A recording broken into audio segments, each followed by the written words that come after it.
dikasih oleh Tuhan, di musim yang sedang kita hadapi hari-hari ini, apakah kita lebih banyak melakukan perbuatan baik ataukah kita lebih banyak menutup diri karena kita takut tertular atau kita takut terinfeksi? Nah, hari ini saya ingin berbagi tentang berbuat baik itu perlu. Di dalam Galatia 6 ayat yang ke-9 sampai ayat yang ke-10 dikatakan, janganlah kita jemu-jemu berbuat baik, karena apabila sudah datang waktunya, kita akan menuai jika kita tidak menjadi lemah. Karena itu, selama masih ada kesempatan bagi kita, marilah kita berbuat baik kepada semua orang, tetapi terutama kepada kawan-kawan kita seiman. Nah, dari dua ayat yang saya sampaikan pada Bapak Ibu sekalian pada hari ini, seberapa penting, seberapa berartinya kehidupan kita di dalam kehidupan orang lain.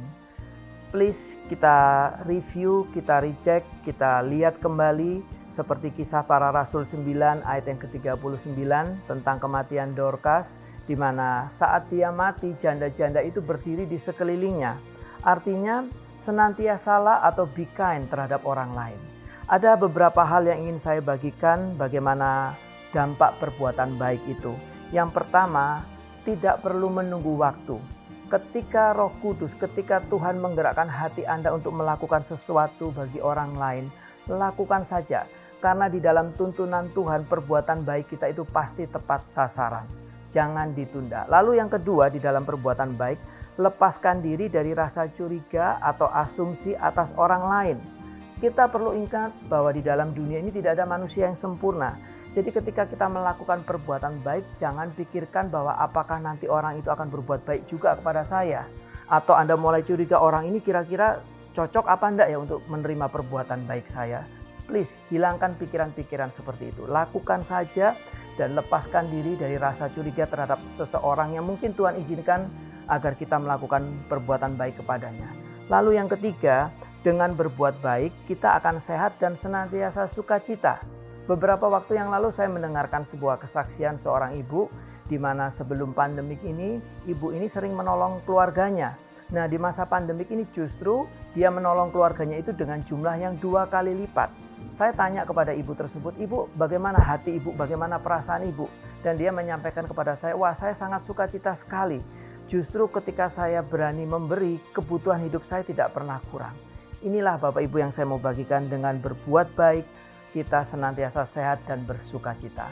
Dan di poin yang keempat, berbuat baik itu jadikan satu kebiasaan, jadikan satu gaya hidup atau lifestyle, bukan gaya-gayaan atau yang dibuat-buat di dalam melakukan perbuatan baik. Karena ketika kita melakukan perbuatan baik itu sudah menjadi satu kebiasaan buat kita, saya yakin dengan mudah kita akan bisa melakukan apa yang Tuhan perintahkan di dalam hidup ini. Jadi Bapak Ibu yang kasih oleh Tuhan, 4 hal sudah saya bagikan pada hari ini. Dan di dalam perbuatan baik, yang pertama, tidak perlu menunggu waktu. Lakukan saja dengan tuntunan Tuhan, dengan tuntunan Roh Kudus. Lalu yang kedua, di saat melakukan perbuatan baik, lepaskan diri dari rasa curiga atau asumsi atas orang lain.